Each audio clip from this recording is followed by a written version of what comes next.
Hi guys. आज दोपहर को हमने कुछ ज़्यादा खा लिया था, इसीलिए रात को थोड़ा सिंपल रखेंगे खाना। तो चलते हैं हमारे रेसिपी की तरफ।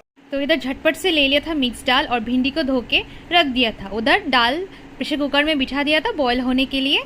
और इधर देखिए भिंडी को अच्छी तरह से नाइफ से चॉप कर लिया था। उधर प्रेशर कुकर में सीटी आ गया था और इसके बाद कढ़ाई में तेल डाल के भिंडी को अच्छे से फ्राई कर लिया था। उसके बाद दे दिया था थोड़ा सा प्याज। उधर मछली को अच्छे से हल्दी और नमक के साथ अच्छे से मैरिनेट कर लिया था। उधर मेरा भिंडी फ्राई हो चुका है, उसको उतार लिया। कढ़ाई गरम करके मछली को अच्छे से फ्राई कर लिया। देखिए फिर मछली को उतार लिया। फिर दाल बॉयल होने के बाद अच्छे से दाल को तड़का लगा दिया था, देख सकते हैं आप। फिर उसके बाद मैंने मछली का सिर दे दिया दाल में। उसके बाद जो बॉयल आया था उसके बाद थोड़ा सा गरम मसाला दे दिया। ये था आज का हमारा रात का डिनर। बाय।